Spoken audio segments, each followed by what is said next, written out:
Hi every one, welcome to global short and academy. இந்த வீடியோவில் நம்ம English short and lessons chapter 16 வந்து பார்க்க போகிறோம். சாப்டரோட நேம் தி ஷான் ஹூக். இந்த சாப்டர் நம்ம 2 பார்ட்டாக பார்க்க போகிறோம். பார்ட் 1 இந்த வீடியோவில். இப்போ நம்ம ஃபைனல் ஹூக்ஸ் பார்த்துருக்கோம். என்னென்ன அப்படின்னா எண்ணுக்கும் எஃப் அண்ட் விக்கும் ஒரு ஸ்ட்ரெயிட் ஸ்ட்ரோக் இருக்குது அப்படின்னா அதில் ரைட் மோஷனில் ஒரு ஹூக் ஃபைனலாக ஆட் பண்ணுறப்ப அது என்னன்னு சொல்லிட்டோம்.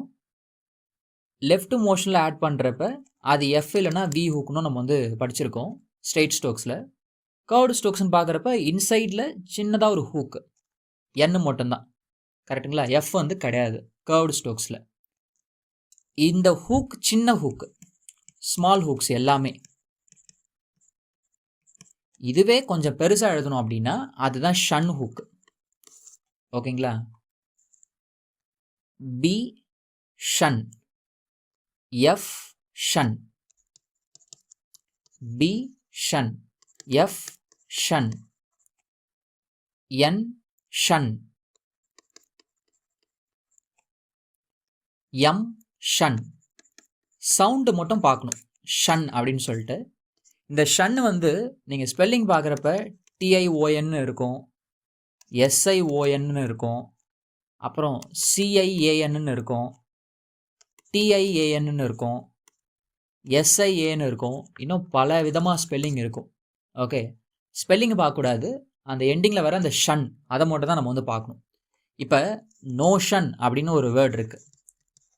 இது எப்படி எழுதுறது பாருங்கள், என்னு ஷன்னு, அவ்வளோதான். கரெக்டுங்களா? செகண்ட் பிளேஸ் ஓ சவுண்டு.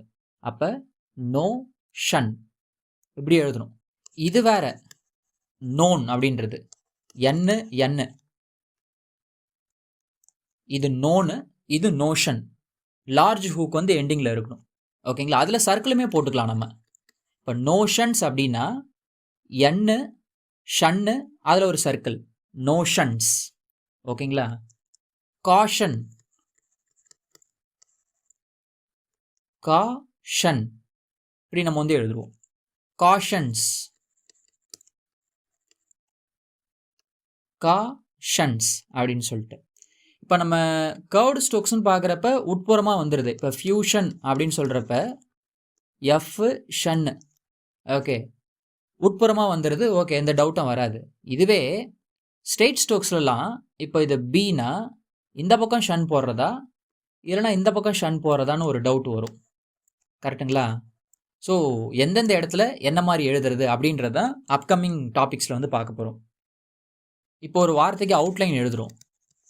அப்படி ஸ்ட்ரோக்ஸ் எழுதுகிறப்ப இனிஷியலாக ஹூக்ஸோ இல்லைனா சர்க்கிளோ இல்லைனா லூப்போ இது வந்துச்சுன்னா அது எந்த சைடு எழுதுகிறோமோ அதனுடைய ஆப்போசிட் சைடில் எழுதணும். இப்போ எக்ஸாம்பிள் பார்க்கலாமே.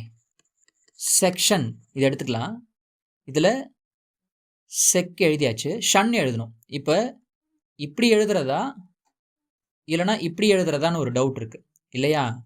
இனிஷியலாக வர சர்க்கிள் மேலே இருக்குது, அப்போ இப்படி தான் எழுதணும், இப்படி எழுதக்கூடாது, ஃபார் ஈஸியர் ஜாயினிங்காக. ஓகே, இப்போ சைட்டேஷன் இந்த வேர்டு பாருங்கள், எஸ்டி இப்படி எழுதுறதா இல்லைனா இப்படி எழுதுறதான் டவுட் வரும். சர்க்கிள் இங்கே இருக்குது, அதனால் நம்ம இந்த பக்கம் தான் எழுதணும். ஓகேங்களா? இதுதான் கரெக்டு. ஓகே, இனிஷியலாக எந்த சைடு வந்து அட்டாச்மெண்ட் இருக்கோ, அது ஹூக்காக இருக்கலாம், லூப்பாக இருக்கலாம், இல்லை சர்க்கிளாக இருக்கலாம், எந்த சைடில் இருக்கோ அதனுடைய ஆப்போசிட் சைடில் எழுதணும். இந்த மாதிரி எழுதக்கூடாது. இப்படி எழுதுறது வாட்டமாக இருக்காது. ஓகே, இப்போ அப்ரெஷன் இந்த வேர்டு பாருங்கள். இது எப்படி எழுதுறதுன்னா பர்ரு ஷன்னு இப்படி தான் அவனை எழுதணுமே தவிர இந்த ஷன் போடக்கூடாது. இப்படி எழுதுனா எழுதுறதுக்கே வாட்டம் வராது. ஓகேங்களா? அதை தான் வந்து சொல்லியிருக்கிறாங்க. அடுத்து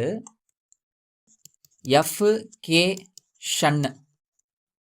ஓகேங்களா? இப்படி எழுதுகிறப்ப எஃப் கே ஷன் எழுதுகிறப்ப இந்த ஷன் தான் நம்ம வந்து எழுதுவோம். இந்த மோஷனில் வர ஷன் ஹூக் தான் நம்ம வந்து எழுதுமே தவிர இப்படி எழுத மாட்டோம். ஏன் அப்படின்னா வேகமாக எழுதுகிறப்ப அது இப்படி ஆயிரும், கேவே நம்மளுக்கு வந்து தெரியாது. ஓகேங்களா? அதே எல் கே ஷன் இப்படி எழுதுகிறப்ப எல் கே ஷன் இப்படி தான் எழுதுவோம், இப்படி எழுத மாட்டோம்.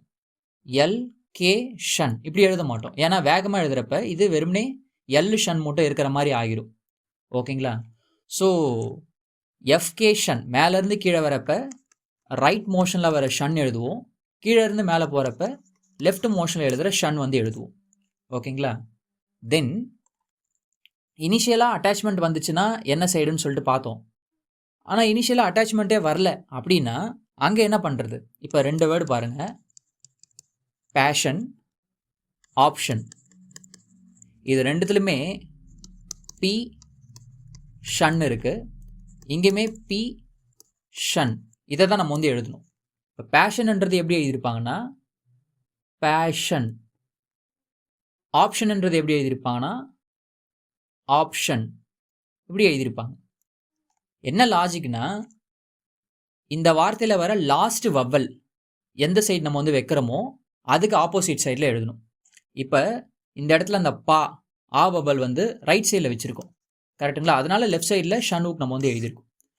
இந்த வார்த்தையில் பாருங்கள், லெஃப்ட் சைடில் வவ்வல் வச்சுருக்கோம், அதனால் ஷன்வுக் வந்து ரைட் சைடில் எழுதியிருக்கோம். ஓகேங்களா? இதுதான் லாஜிக்கு. இப்போ இன்னொரு வேர்டு பார்க்கலாம், ஆக்ஷன், காஷன். இது பாருங்க, கே ஷன். இதுலையுமே கே ஷன் தான் எழுத போகிறோம். ஆனால் கே ஷன் கீழ் நோக்கி வர ஷன் எழுதியிருப்பாங்க, காஷனில் இந்த மாதிரி எழுதியிருப்பாங்க, காஷன். ஏன் அப்படின்னா ஆக்ஷனுக்கு இந்த இடத்துல புள்ளி வைப்போம், அதனால் அதனுடைய ஆப்போசிட் சைடில் எழுதியிருக்கோம் லாஸ்ட் வவ்வல். ஓகேங்களா? இதில் ஒரே ஒரு வவ்வல் தான் இருக்குது. இப்போ லாஸ்ட் வவ்வல் எந்த சைடு இருக்கோ அதனுடைய ஆப்போசிட் சைடு. இந்த இடத்துல காஷன் அப்படின்றது இந்த இடத்துல அந்த ஆ வவ்வல் வந்து வைப்போம். ஸோ அதனால் வந்து மேல் நோக்கி நம்ம வந்து எழுதுகிறோம். இதே அகேஷன், இது பாருங்க, அகேஷன், இதுவும் கே ஷன் தான். ஓகே, இப்போ கே எழுதியாச்சு. எந்த சைடில் எழுதுறதுன்னு ஒரு டவுட் இருக்குது, வவ்வல் பார்க்கணும். ஆ கே ஷன் இந்த பக்கம் தான் எழுதணும், ஏன்னா இதனுடைய லாஸ்ட் வவ்வல் இது தான். இந்த வவ்வல் பார்க்கக்கூடாது, லாஸ்ட் வவ்வல் இது தான், கரெக்டுங்களா? அப்போ இங்கே இருக்குன்னா இதனுடைய ஆப்போசிட் சைடில் நம்ம வந்து எழுதணும். ஓகேங்களா? இனிஷியலாக அட்டாச்மெண்ட் இல்லை அப்படின்னா ஃபைனல் வவ்வல் நம்ம வந்து பார்க்கணும். ஓகேங்களா? ஆனால் இந்த கண்டிஷன் வந்து பார்த்தீங்கன்னா டி டி ஜேக்கு அப்புறமா வர ஷன்னுக்கு வந்து நம்ம ஃபாலோ பண்ண மாட்டோம். எதனால் அப்படின்னா எழுதுறதுக்கு வாட்டமாக இருக்காது அப்படின்றதுக்காக. ஓகேங்களா? இப்போ ரொட்டேஷன், இதில் 6 டி ஷன், இதை தான் நம்ம வந்து எழுதணும். ரோ டே ஷன் எழுதணும். எந்த சைடில் எழுதுறது டவுட் இருக்குது. நம்ம என்ன பண்ணுவோம் அப்படின்னா ஃபைனல் வேர்டு பார்ப்போம், கரெக்டுங்களா? ஏன்னா இனிஷியல் அட்டாச்மெண்ட் எதுவுமே இல்லைன்னு சொல்லிட்டு ரோ டே இப்படி எழுதியாச்சு. அப்போ ஃபைனல் வேர்டு இங்கே இருக்குன்னு சொல்லிட்டு இந்த சைடு எழுத்துட்டு போயிடுவோம். இப்படி எழுதக்கூடாது, ரோ டே ஷன் இப்படி தான் நம்ம வந்து எழுதணும். இப்படி எழுதுறதுக்கு வாட்டமாக இருக்கும் அப்படின்னு சொல்லிட்டு இப்படி எழுதுனா தப்பு கிடையாது.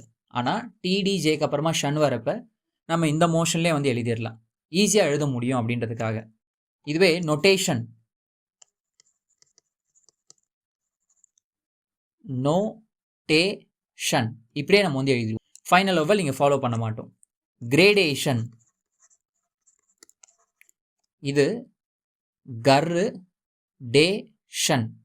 இங்கே ஃபைனல் வவ்வல் இருக்குது, நம்ம லெஃப்ட் சைடு போகக்கூடாது, ரைட் சைட்லேயே ஷன் இருக்கிற மாதிரி எழுதிடணும். ஓகே, லாஜிஷியன்ஸ், லாஜிஷியன்ஸ், எல்லு ஜி ஷன்னுக்கு இந்த சைட்லேயே இங்கே தான் வவ்வல் வருது ஃபைனல் வவ்வல், ஆனாலுமே டி டி ஜேக்கு அப்புறமா நாம் லெஃப்ட் மோஷனில் எழுதிடுவோம். அதாவது ரைட் சைடில் இருக்கிற மாதிரி ஷன்வுக் நம்ம வந்து எழுதிடுவோம். ஓகேங்களா? அப்படி எழுதுனா தான் நம்மளுக்கு வாட்டமாக இருக்குன்னு சொல்லிட்டு. இதோட இந்த சாப்டரோட பார்ட் 1 வந்து முடியுது. எக்ஸசைஸ் 59 and 60 கொடுத்துருக்குறாங்க ப்ராக்டிஸ் பண்ணுறதுக்கு. இதில் இருக்கிற ஒவ்வொரு வார்த்தையுமே 3 to 5 லைன்ஸ் வந்து எழுதி பார்க்கணுங்க. ஓகேங்களா? நம்ம இந்த சாப்டருக்கு நான் அடுத்த பார்ட் அடுத்த வீடியோவில் வந்து பார்க்கலாம். தேங்க்யூ.